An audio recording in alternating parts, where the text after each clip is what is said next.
Hello everyone, welcome to my channel. आज हम इस वीडियो में terminology of coordination compound topic detail में डिस्कस करेंगे। कोऑर्डिनेशन केमिस्ट्री यूनिट का एक इंपॉर्टेंट टॉपिक है, क्योंकि इस टॉपिक के अंतर्गत जितने भी इंपॉर्टेंट टर्म्स हैं कोऑर्डिनेशन केमिस्ट्री के सभी कवर होते हैं। तो सभी कॉन्सेप्ट को, सभी टर्म्स को एक एक करके डिटेल में हम डिस्कस करेंगे, प्रॉपर कॉन्सेप्ट समझेंगे, साथ ही साथ इसका हैंडरिटन नोट्स आपको प्रोवाइड करूंगा जो आपके बीएससी एंड एमएससी लेवल के सेमेस्टर एग्जाम्स के लिए बहुत हेल्पफुल होगा। सो कोऑर्डिनेशन केमिस्ट्री चैप्टर अगर आपको अच्छे से समझना है तो इन सभी टर्म्स का कॉन्सेप्ट आपको आना बहुत इंपॉर्टेंट है। सभी टर्म्स बहुत इंपॉर्टेंट है। तो पहला इंपॉर्टेंट टर्म है हमारा लिगेंड। लिगेंड से हम स्टार्ट करते हैं। पहले हम इसका थ्योरी पोर्शन देखते हैं, उसके बाद इसका बेसिक कॉन्सेप्ट समझाने का प्रयास करूंगा। सो लिगेंड क्या होते हैं, लिगेंड्स क्या होते हैं? So in the formation of the coordinate bond the anion or the neutral molecule serve as a electron pair donor, but the metal atom or ion serve as a electron pair acceptor. The neutral molecule or ion bond to the central atom or ion in the coordination entity are called ligands. Thus, ligands in an atom, molecule or ion which is capable of donating a pair of electrons to the central metal or ion in and form a coordinate bond with it. ठीक है, तो ये simple सा theory point है जिसका concept ये है कि लिगेंड क्या होता है। ठीक है, तो बेसिकली लिगेंड वो एटम, मॉलिक्यूल या आयन होता है जो अपने इलेक्ट्रॉन पेयर को डोनेट करता है और सेंट्रल मेटल एटम या आयन के साथ कोऑर्डिनेट बॉन्ड बनाता है। ठीक है, तो उसी पॉइंट को यहाँ पे थ्योरी पॉइंट में लिखा गया है। लिगेंड क्या है, बेसिक आपको समझना है। लिगेंड बेसिकली वो एटम है, वो मॉलिक्यूल होता है या आयन होता है जो अपने इलेक्ट्रॉन पेयर को, ठीक है, अपने इलेक्ट्रॉन पेयर को डोनेट करता है और सेंट्रल मेटल एटम या आयन के साथ कोऑर्डिनेट बॉन्ड बनाता है। उनको लिगेंड्स कहा जाता है। ठीक है, तो जब कोऑर्डिनेशन बॉन्ड बनता है तो जो लिगेंड होगा वो हमारा क्या हो जाता है, जैसे ये हमारा सेंट्रल मेटल एटम है, ठीक है, ये हमारा लिगेंड है। तो लिगेंड क्या करेगा, पेयर ऑफ इलेक्ट्रॉन डोनेट करेगा एंड ये हमारा सेंट्रल मेटल एटम जो है वो एक्सेप्ट करेगा, एक्सेप्टर है ये। तो दोनों के बीच एक बॉन्ड बनता है जिसे कोऑर्डिनेशन बॉन्ड कहा जाता है। ठीक है, तो जब ये कोऑर्डिनेशन बॉन्ड बना तो इसका मतलब ये है कि जो लिगेंड होता है ये इलेक्ट्रॉन पेयर डोनर है। ठीक है, लेविस बेस होगा ये हमारा, और ये हमारा जो मेटल आयन है ये इलेक्ट्रॉन पेयर एक्सेप्टर कहलाएगा, ये लेविस जो है एसिड कहलाएगा। ठीक है, मतलब कि ये लिगेंड मेटल को अपना लोन पेयर देता है और दोनों के बीच कोऑर्डिनेशन बॉन्ड बन जाता है, और ये जो लोन पेयर देता है उसी को कहा जाता है लिगेंड्स। ठीक है, the common donor atoms in ligands are nitrogen, oxygen and less common are arsenic and phosphorus. ठीक है, यहाँ पे सिंपल से कुछ पॉइंट दिए गए हैं, जैसे जो हमारा लिगेंड्स के जो कॉमनली जो लिगेंड्स में जो कॉमन होते हैं, जो डोनर एटम होते हैं। ठीक है, लिगेंड ऐसा नहीं है कि लिगेंड पूरा अपना पूरा लिगेंड ही डोनर एटम होगा, बल्कि उसमें कुछ ऐसे लिगेंड्स में कुछ ऐसे एटम्स होते हैं जो मेनली जो है डोनर एटम के रूप में वहां पे होते हैं, जैसे नाइट्रोजन एंड ऑक्सीजन जो है ये कॉमन है। ठीक है, अगर किसी लिगेंड में नाइट्रोजन एंड ऑक्सीजन है तो आपको समझ जाना है कि ये डोनर एटम है। ठीक है, एंड कुछ लेस कॉमन है जैसे आर्सेनिक एंड फास्फोरस भी होते हैं जो इनकी तुलना में कम जो है डोनर होते हैं, इलेक्ट्रॉन पेयर डोनेट करेंगे। ठीक है, तो बेसिकली एक इंपॉर्टेंट पॉइंट है, आप इसको लिखेंगे। Common donor atom in ligands are nitrogen, oxygen and less common are arsenic and phosphorus. ठीक है, यहाँ पे एग्जांपल भी दिया गया है NiNH3 6 2+ का। इसमें Ni2+ हमारा क्या है, सेंट्रल आयन है। ठीक है, सेंट्रल मेटल आयन है, एंड हमारा लिगेंड है NH3 मॉलिक्यूल। अब NH3 मॉलिक्यूल में जो नाइट्रोजन एटम होता है हमारा, ये बेसिकली जो है इलेक्ट्रॉन पेयर डोनेट करेगा किसको, निकिल को। ठीक है, इसको जो है ये अपना इलेक्ट्रॉन पेयर डोनेट करेगा, जिसके कारण इन दोनों के बीच क्या बन जाएगा, कोऑर्डिनेट बॉन्ड बन जाता है। ठीक है, तो NH3 का जो हमारा नाइट्रोजन है अपना लोन पेयर Ni2+ को डोनेट करता है, जिससे कोऑर्डिनेट बॉन्ड बन जाता है। ठीक है, तो सिंपल सा कॉन्सेप्ट है यहाँ पे। लिगेंड्स किसे कहते हैं, जैसे कोई मेटल है हमारा एंड ये लिगेंड है, तो लिगेंड अपना इलेक्ट्रॉन पेयर डोनेट करेगा और ये एक्सेप्ट करेगा और दोनों के बीच एक बॉन्ड बनेगा, कोऑर्डिनेशन बॉन्ड। तो जो डोनर होता है वो उसको कहते हैं हम लिगेंड्स। ठीक है, ये सिंपल पॉइंट आप ध्यान रखेंगे।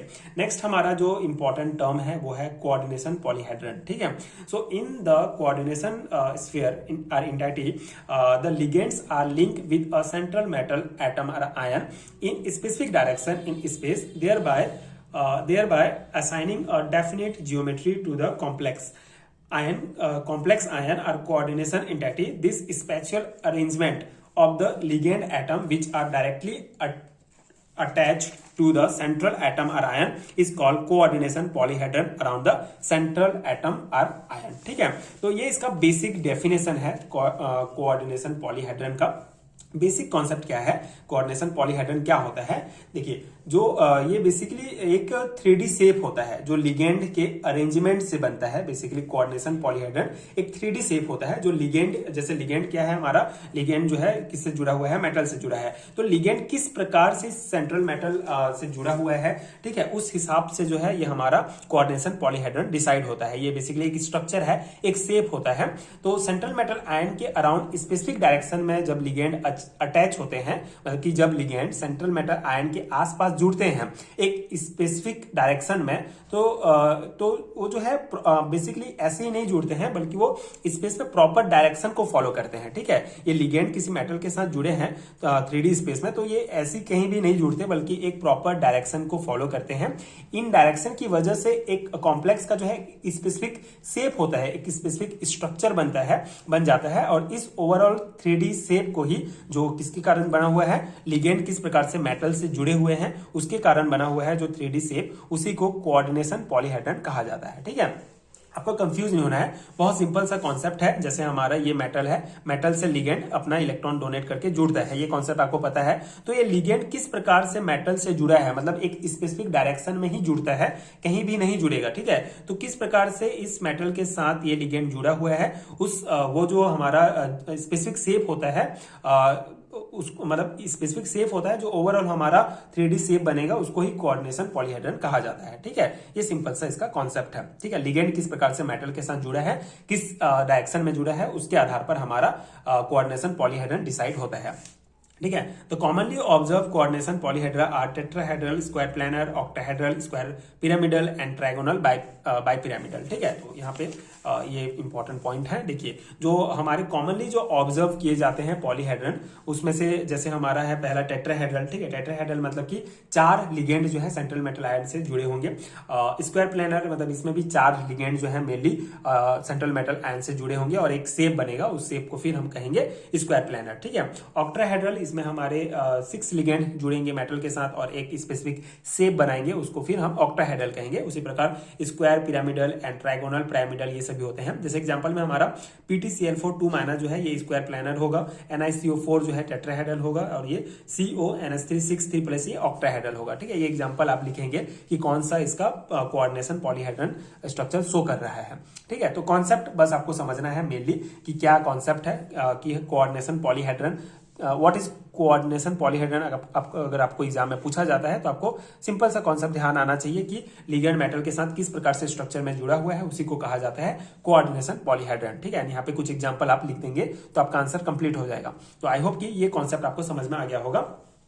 अगला हमारा थर्ड जो इंपॉर्टेंट कॉन्सेप्ट है कोऑर्डिनेशन केमिस्ट्री यूनिट से रिलेटेड, वो है charge on the complex ion. मतलब कि किसी भी कॉम्प्लेक्स आयन का जो टोटल चार्ज होता है उसको किस प्रकार से निकालते हैं, कैलकुलेट करते हैं। ये भी एक बहुत इंपॉर्टेंट कॉन्सेप्ट है। जैसे हमारा टोटल यहाँ पे क्या है कि जो कॉम्प्लेक्स आयन होगा, मतलब कि उसमें सेंट्रल मेटल आयन भी होगा, उसमें लिगेंड भी होगा, तो उन सभी का मिलाकर किस प्रकार से हम चार्ज कैलकुलेट करते हैं उसको हम यहाँ पे डिटेल में समझेंगे एग्जांपल के साथ। तो यहाँ पे कॉन्सेप्ट थ्योरी पॉइंट में क्या लिखना है, the charge carried by a complex ion is the algebraic sum of the charges carried by central metal ion and the ligand coordinated to the central metal ion। ठीक है, यहाँ पे basic concept क्या है कि किसी भी कॉम्प्लेक्स आयन का टोटल चार्ज निकालना का जो रूल होता है वो बहुत सिंपल रूल है। बेसिकली टोटल चार्ज बराबर हमारा क्या होगा, charge on the central metal ion. ठीक है, सेंट्रल मेटल आयन का जो चार्ज होता है उसमें हम प्लस कर देते हैं चार्ज ऑन ऑल लिगेंड, जितने भी लिगेंड उनके साथ जुड़े हुए हैं कोऑर्डिनेट बॉन्ड से, उन सभी लिगेंड का जो चार्ज होगा उन दोनों को अगर हम प्लस कर देंगे तो हमारा टोटल चार्ज निकल जाएगा। ठीक है, यानी ये सभी जो क्या होंगे हमारे एल्जेब्रिक सम होगा, मतलब कि प्लस माइनस ये सब जोड़ना होगा। ठीक है, जैसे एग्जांपल में हम समझते हैं।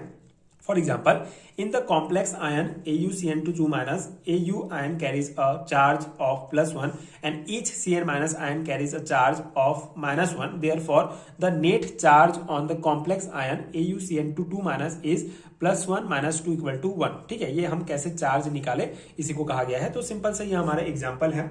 इस कॉम्प्लेक्स में क्या होगा, हमारा जो गोल्ड आयन है, ठीक है, Au+ जो है गोल्ड आयन, इसका चार्ज कितना कहा गया है, Au+ का गोल्ड का हमारा +1 कहा गया है। ठीक है, एंड Cn- आयन जो है हमारा इस लिगेंड, ये हमारा लिगेंड है। ठीक है, तो टोटल 2 लिगेंड इसके साथ जुड़े हुए हैं। तो ये जो हमारा लिगेंड है, ये इसका चार्ज कितना है, -1 है। ठीक है, यहाँ पे -1 आयन है इसका चार्ज। एंड टोटल कितने हैं हमारे, लिगेंड की संख्या 2 है। तो यहाँ पे कितना हो जाएगा हमारा, लिगेंड की संख्या 2 है, तो 2 × -1 मतलब एक हमारे लिगेंड का चार्ज, एक लिगेंड का चार्ज है -1 और टोटल 2 लिगेंड है, तो हमारा कितना आ जाएगा, -2। ठीक है, एंड ये हमारा Au का कितना है, +1 है। तो यहाँ पे हम सिंपल सा है हमारा ये, इसको हम टोटल अगर कॉम्प्लेक्स चार्ज निकालेंगे तो +1 ये हमारा Au का है, प्लस -2 हो जाएगा। ठीक है, तो ये हमारा हो जाएगा +1 - 2 = 1। ठीक है, तो इस प्रकार से हम टोटल चार्ज निकालते हैं किसी भी कॉम्प्लेक्स आयन का। ठीक है, एक और एग्जांपल देख लेते हैं। In the similar manner in the complex ion ZnNH3 4 2- Zn2+ ion carries a charge equal to +2 and as NH3 molecule are neutral therefore the net charge on the complex is +2। ठीक है, simple सा ये भी हमारा example. जैसे हमारा जो zinc है, जिंक आयन जो है Zn2+, इसका चार्ज +2 हो गया। ठीक है, सिंपल सा। एंड NH3 मॉलिक्यूल जो है, जो हमारा एमाइन लिगेंड है, ये बेसिकली न्यूट्रल लिगेंड है। ठीक है, तो इसमें कोई चार्ज नहीं होता है, तो इसका चार्ज कितना हो जाएगा, 0 हो जाएगा। लेकिन टोटल कितने लिगेंड है, 4 लिगेंड है, तो 4 × 0 हो जाएगा, मतलब कि 0, कंप्लीटली 0 लिगेंड का चार्ज है। तो हमारा जो +2 है वो सिर्फ हमारा जो आयन है उसका चार्ज यहाँ पे हम लिखेंगे। तो पूरे कॉम्प्लेक्स का, आयन कॉम्प्लेक्स का हमारा नेट चार्ज +2 हो जाएगा। ठीक है, तो इस प्रकार से आप किसी भी कॉम्प्लेक्स आयन का जो है चार्ज निकाल सकते हैं। ये भी एक इंपॉर्टेंट टर्म है, इंपॉर्टेंट कॉन्सेप्ट है। तो ये हम 3 यहाँ पे इंपॉर्टेंट टर्म यहाँ पे हमने डिस्कस किया। आगे वीडियोस में और जो इंपॉर्टेंट टर्म्स हैं उसको हम कवर करेंगे। आई होप कि ये वीडियो आपके लिए हेल्पफुल रहा होगा, ये टर्म्स आपको समझ में आ गए होंगे। नोट्स को आप अपने एग्जाम्स के लिए प्रिपेयर कर सकते हैं, अपना नोट्स खुद भी बना सकते हैं वीडियोज देख के। एंड अगर आपको हैंडरिटन नोट्स चाहिए PDF फॉर्म में, जिसको आप सीधा प्रिंट निकाल कर अपने एग्जाम की प्रिपरेशन कर सकते हैं, तो उसके लिए नीचे आपको डिस्क्रिप्शन बॉक्स में लिंक मिल जाएगा, आप चेक कर सकते हैं। वहां से हैंडरिटन नोट्स डाउनलोड कर सकते हैं, जो आपके एग्जाम प्रिपरेशन के लिए बहुत हेल्पफुल होगा। एंड ये वीडियो हेल्पफुल है तो आगे की वीडियोस देखने के लिए चैनल के साथ जुड़े रहिए। Thank you so much for watching.